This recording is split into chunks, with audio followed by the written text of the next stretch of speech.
I'm Gauri Maheshwari, and I'm Hindu.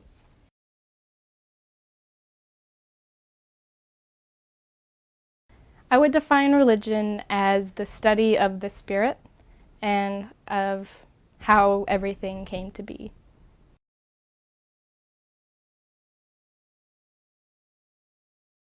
Hinduism is a monotheistic religion. It believes in one God that is all-pervasive, both immanent and transcendent. We believe in karma, which is the universal law of cause and effect. We believe in rebirth, in reincarnation, and eventually, once we have become perfected, we'll achieve moksha, where we'll merge with God. We believe in dharma, which is the necessity of righteous living, of living and seeing God within everybody, and doing our duty to society. We believe that every religion is valid, that the passion within each religion is what's important and not what name they call the God.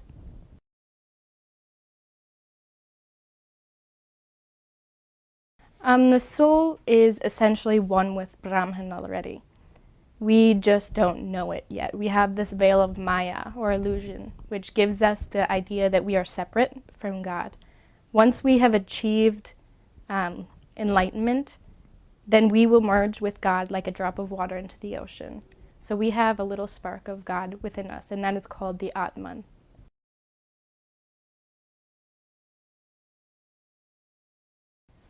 We have a lot of sacred texts. We have the Vedas, which are the most important texts. They came from the rishis, or the seers, in ancient India. When they were meditating, they heard the voice of God, and they heard the voice of God, and they spread the word. And it finally became written down after thousands and thousands of years. We also have the epics like the Mahabharata, which has the Bhagavad Gita in it. And those capture the essence of what the Vedas are about and bring it to a level that everyone can understand. We have the Upanishads, which were written by saints in the forest. They would go alone and meditate and write down what they thought and what they felt. And those are deeply mystical and spiritual and require a lot of study. The Ramayana has Ram and Sita and Hanuman, who show us how to be good people. And it applies in every era. The stories are so universal that whenever we have a problem, we can just look to that text. It's huge, so it will touch on anything that we need to know. And it'll give us guidance on what we should do and how we should behave.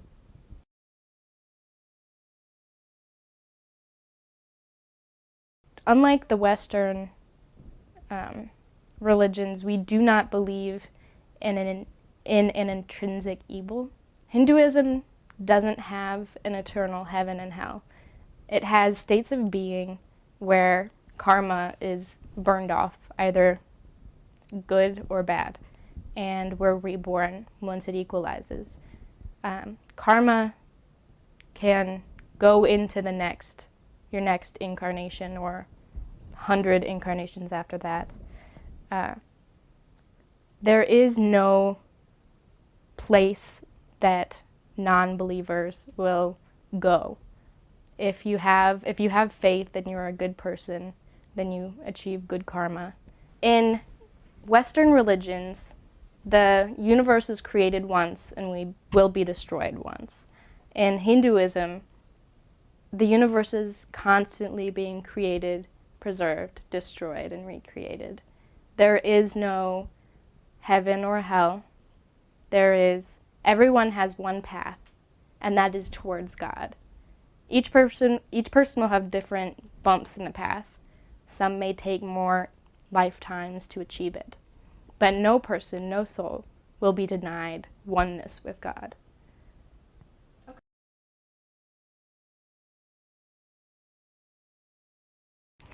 Hindus do not try to convert people into their faith usually.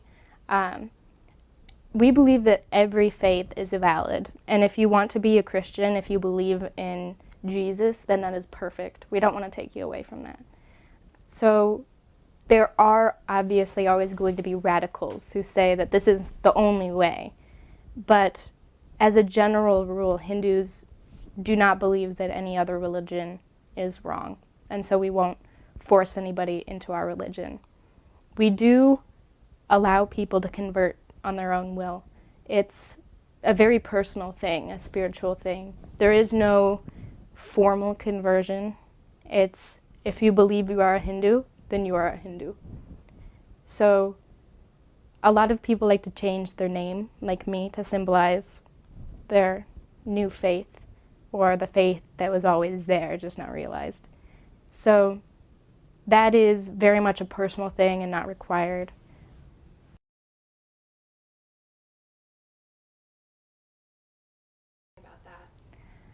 Well, I was raised Catholic, and I never really connected with it.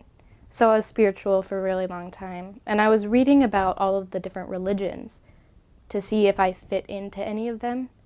And once I started reading about Hinduism, my mind just opened. I was like, wow, I believe this. This is amazing. I didn't think anybody else really believed what I believed.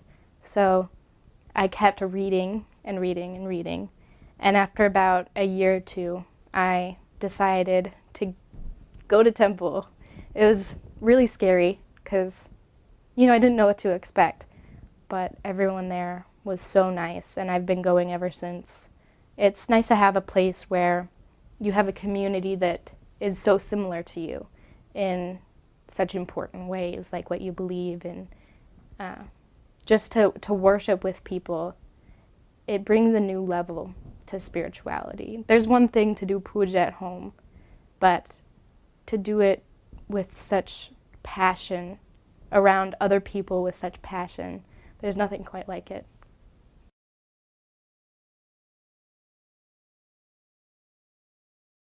There are a lot of misconceptions about Hinduism. One is that we are polytheistic. We do believe in one God that takes many different forms. And once you get to learn more and more about Hinduism, it becomes really apparent. We also don't worship idols necessarily. We do understand that that is a stone, and somebody carved it, and it's just a stone. But we need those tools to help us conquer our mind. Our mind wanders incessantly. So during the puja, we have something to concentrate on. We have something to shower our affection on. It's hard to develop this love within you for God when you have no place to really put it. You're just like, I love you. So we do that, and also the bells ringing helps focus us and clear our mind. Loud noises just kind of point the mind towards what it's supposed to be doing, and the incense puts us in a good mood. So it's all of the stuff that we do, all of the rituals we do are tools to help us find God within ourselves.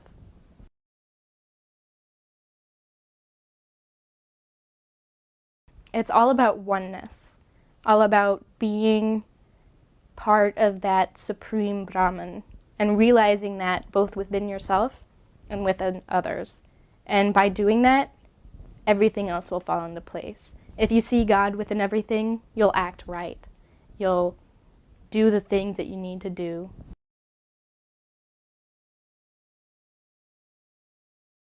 The afterlife. Well, when you die, depending on your karma, what you did during your life, you will get reborn higher as a human, which would be great, or lower as some sort of animal or plant, or even just a human in less fortunate circumstances. And it all just depends on what goals you need to achieve. If you need to realize humility, then you'll be placed in a life where you understand what it's like to be lower, and you realize the equality of everybody. So there's not really a heaven and hell. Your karma burns out mostly in this life. The things that you go through will get you better or worse karma. And it is possible to burn off karma between lives, but heaven and hell aren't really a big part of Hinduism. And once you have evolved and have become enlightened, then you merge with God.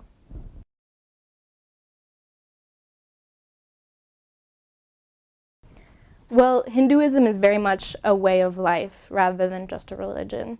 It comes into every aspect of your being, what you think, how you feel, what you do. It's made me very humble when I realize that God is both within me and that rock and that piece of grass and that little bug. I am so thankful for everything, and it makes me a kinder, gentler person, since ahimsa, or nonviolence, is such an important part.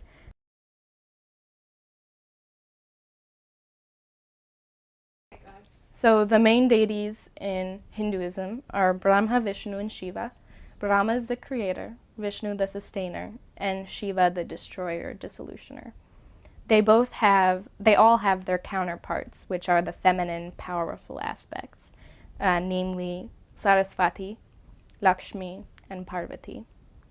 And those are the most well-known Hindu gods. But there are also really important ones that aren't. But there are also other ones that are important as well. Ganesha is extremely important in every Hindu's life, as he removes the obstacles for worship, for becoming a better person, for evolution. He is that connection that we have to God. Krishna and Rama and the other incarnations of Vishnu remind us what it is to be a good person. So it's not just anthropomorphic Vishnu out there somewhere. It's a concrete idea and an ideal that we can emulate in our lives.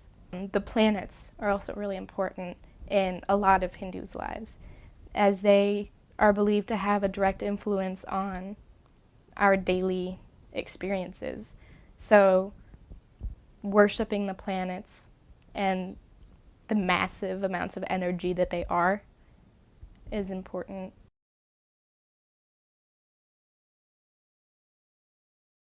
How would I characterize God? At its essence is Brahman. God is not characterizable. He is without attributes, without form, totally beyond our perception. Our tiny little human brains can't understand it. If I was to describe the different deities that God has formed, I could do that. Ganesha has a great sense of humor. He's gentle and easy to please. Vishnu is full of love and compassion, and Shiva is strong in the most soft ways, if it makes sense. He's like water that wears away the stone. He is so flexible that it's powerful. God takes different forms depending on which job he has to do. So like a man can be a husband, a father, and a fireman. He's the same man, but is called by different things depending on what he does. And so that's what God is like when he's Brahma and Vishnu and Shiva.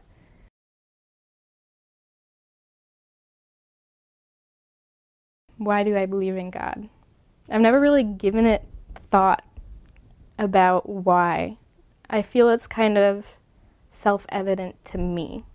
And I know to a lot of people it isn't rational, but in my mind it makes total sense how nothing could become something, how all this science forms what we are, how little atoms stick together and form you and me.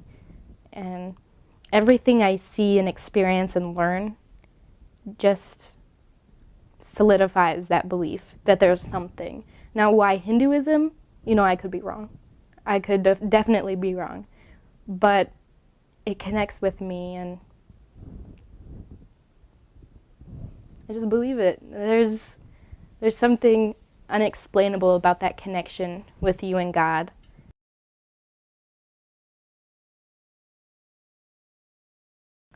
My religion is important to me because it is the essence of life. It is the essence of what I'm doing here and why I'm doing it. It gives me purpose in what I accomplish, whether it's something little like getting a good grade on my test or something big as in like changing the world in some sort of way.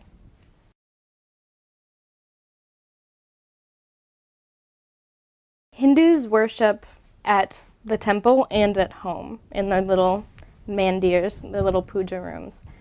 Temple is a place where Hindus can come together and worship together. And it becomes more powerful when you have all of those people with all that love around you. It's almost contagious. And we treat God like a king at temple. We perform abhishekam, which is a bath of all the sweetest liquids we have. We give him our best food and our best flowers. We give him incense and chant his names, and that helps us to bring out that devotion that is within us, bring out that connection to God. And when there's other people there, the vibrations are just stronger and stronger. And at home, we can't go to temple every day. Some do, but religion and worship is important every day. And so we'll have something at home, whether it's simply just putting a flower on the Lord or saying, namaste, and keeping that within your mind all day. Or when you're cooking and you just repeat the name of God, that in itself is worship. Or, holding the door open for somebody who has their hands full, that's worship. When you keep, I see God in that person, I'm going to treat that person like a God. That is worship, and it's perfect.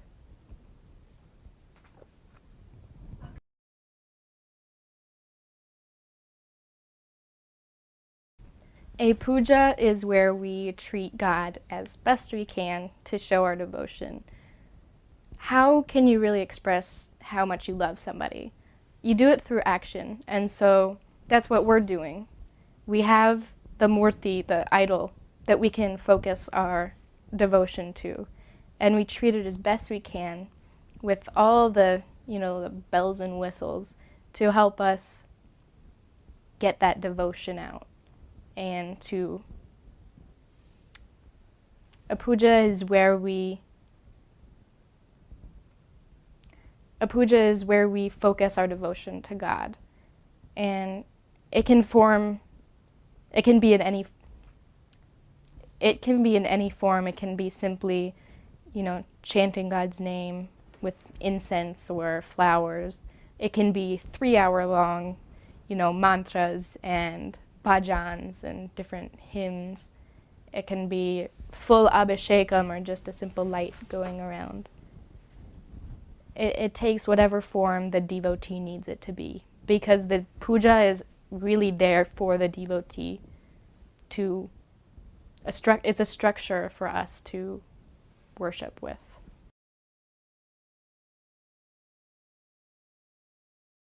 There is no structure of leadership in Hinduism. We don't know who the founder was, if there was a single founder, and there's not really an authority that you go to answer questions or anything. Since there is no dogma of things that you need to believe, no one's really telling you what is right and what is wrong. So you take from the scriptures what you want to take, leave what you don't believe, and that's fine. And if you want to be a priest, you only have your authority to go on. People will have to trust you so you can get a job, but no one can tell you what to believe or what to do, or if you can be a priest or if you can't be a priest.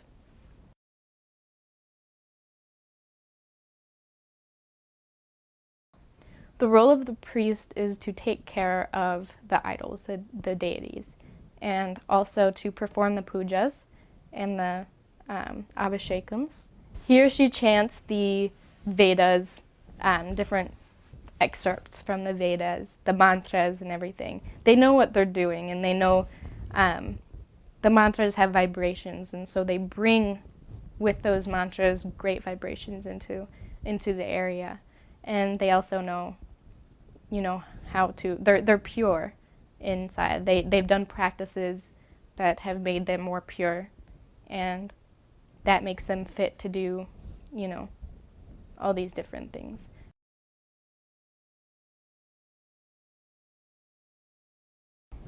What is the meaning of life? The meaning of life is to evolve. And, well, God has refracted into so many colors, and he is painting a masterpiece.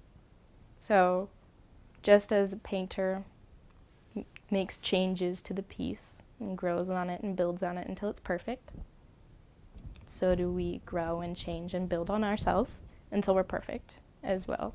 And once we become perfect, then we can go to God. And the meaning behind all this is God's divine dance, his divine play. Since we are essentially God, ask yourself, why are you here? Because it's fun.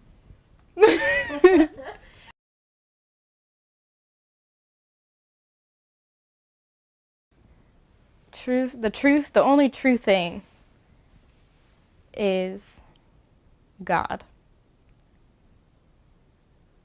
Oh man, what is truth? We don't really know what the truth is, honestly. We try to know, and we get really close to it, but there is no one truth. The truth is different for everybody in different situations. The truth for me 10 years ago is different from the truth to me now, but they're both still the truth. There is no one truth. The truth is different for everybody, and it's constantly changing. My truth and your truth are different, yet there is still the truth, and there can't just be one truth in the universe.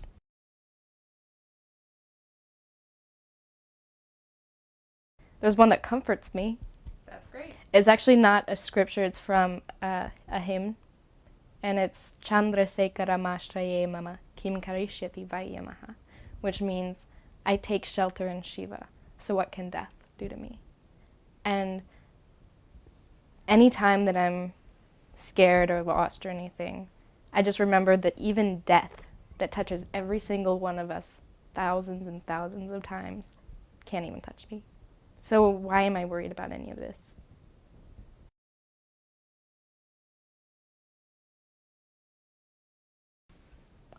It was more of a gradual process, but when I attended my first Abhishekam, it was Lakshmi, I remember, and there was just this energy, this feeling, that was just like, I am where I belong. And it's not really explainable, and it had no trigger, really. But I just remember thinking, I'm at home. I found it.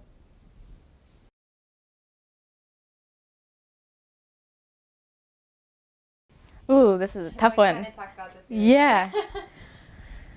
Men and women in Hinduism. In the religion itself, there is no difference. In the culture of Hinduism, there can be a difference, especially when you go back. It changes over time. The role of women and men in Hinduism in the very beginning, right when the Vedas were being composed, there was no difference. Then after the Muslim invasion, everyone wanted to protect their women, so they stayed in the house, and the men went out and fought. That created a culture where there was a separation between men and women, that the women had this place, they needed protection from this outside force, and it became common to think that women weren't powerful anymore, which is totally opposite from Shakti. The very meaning of the word, the feminine, is power. So when we think about men and women in Hinduism, there is a big divide between what is really their purpose, and their purpose is being human no matter what gender they are, and what people think from what their fathers and their fathers' fathers taught them. So now we're trying to get rid of this old view on gender and the roles of gender because it's outdated. We don't need it anymore. We've changed and we've grown. It might have had a purpose back when. Good job, by the way. They might have had a purpose back when, there were things to protect their women from, but nowadays there's just no reason for it anymore. And almost every Hindu would agree that women and men are the same.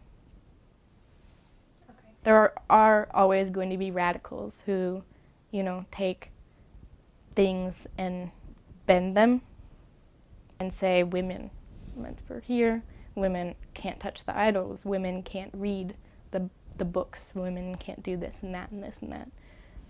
But that has no foundation in the Vedas, in any of the scriptures. That has no basis.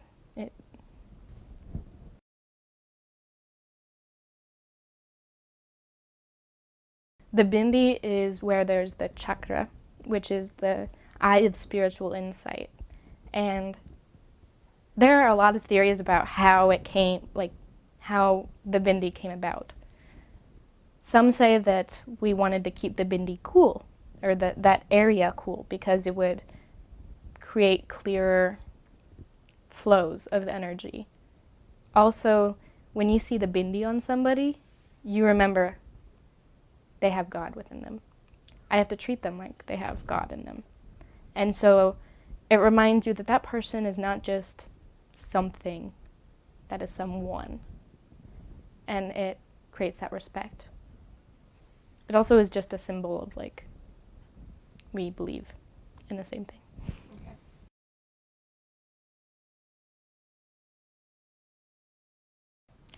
The end goal to Hinduism is moksha, liberation from life and death, and merging with God, which is the most delightful thing there could be.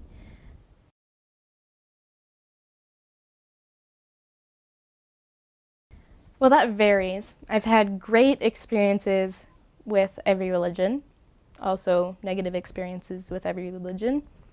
It doesn't really seem to matter which religion I'm talking to. It's if they're extremists or not. There are a lot of Christians that I know that don't really see a difference between us. That we're two people that have a religion, that believe in God, that spread peace and love. And so that's great. And there are other people who say, you're wrong, you're a pagan, you're all these bad things. Satan has captured you into his claws. If Satan has claws. If Satan has claws. Good metaphor, though. Thanks. And so it really depends. I don't see any relationship between which religion I'm talking to, and I've had great experiences with a lot of people and bad experiences with some people. Okay.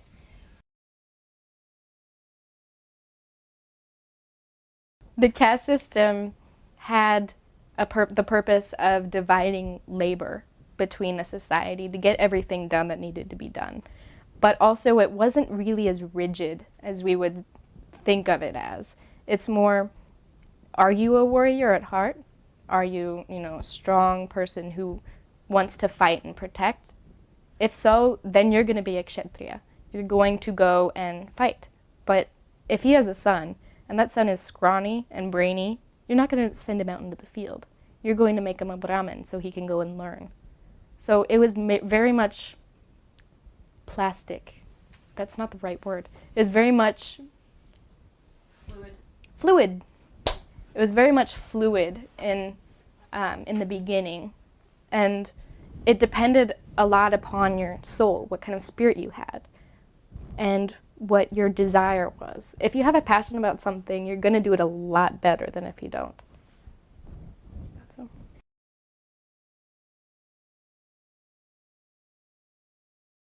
Yes, because we all have truths in our religions, and we also all have man-made things in our religions. So, you know, we interact with people of all religions every day. We need to know how to respect them, how to relate to them. And it's also just common courtesy, really.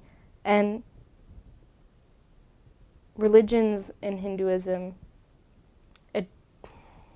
it doesn't matter what religion you are. So why not learn about them?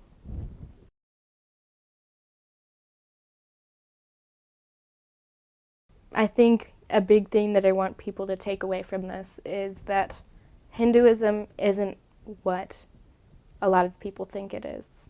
It's very much similar to the other religions, and it's very deeply spiritual. We don't worship idols. We're not polytheistic. And there isn't anything wrong with being polytheistic.